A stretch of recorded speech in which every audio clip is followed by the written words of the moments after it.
17 medical కాలేజెస్ని privatise చేస్తానన్నావుగా. ఇదేంటి scheme? ప్రతి జిల్లాలో కూడాను ఒక మెడికల్ కాలేజీ ఉండాలి అనేటువంటిది కేంద్ర ప్రభుత్వం యొక్క నిర్ణయం. అవును.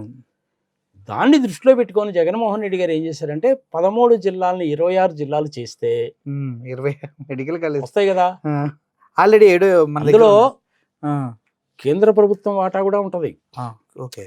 ఎక్విప్మెంట్ అది కొనడానికి సంగతి సంవత్సరం కొంత డబ్బులు వాళ్ళు కూడా ఇస్తారు. ఓకే. అది అదే మనం బడ్జెట్ లో డిస్కస్ చేసుకున్నాం కదా, అవును. హెల్త్ కి ఎడ్యుకేషన్ కి ఎంత అని, అవును. అందులో అనమాట అది. ఓకే. ఇది ఎక్సలెంట్ ప్రోగ్రామ్. అది తీసుకెళ్లి ప్రైవేట్ వాళ్ళకి ఇవ్వడమేంది? ఎలా ఇస్తారు సార్ అంత? అంటే తప్పేం కాదంటాడు మళ్ళీ, అలా ఎలా? అంటే వాళ్ళు అలాగే అంటారయ్యా. అది తప్ప కాదా అన్నటువంటిది మోడీ గారు డిసైడ్ చేస్తాడు. నీకు నాకు ఎందుకు, నువ్వు నేను డిసైడ్ చేయకూడదు. నువ్వు నేను కనుక డిసైడ్ చేసావంటే దేశద్రోహిని కేసులు పెడతారు నీ మీద. దేశద్రోహిని కాదు సార్, నేను ఏదో చిన్న చిన్న వీడియోలు చేసుకుంటున్నా. ఇది 8వ కారణం. ఓకే.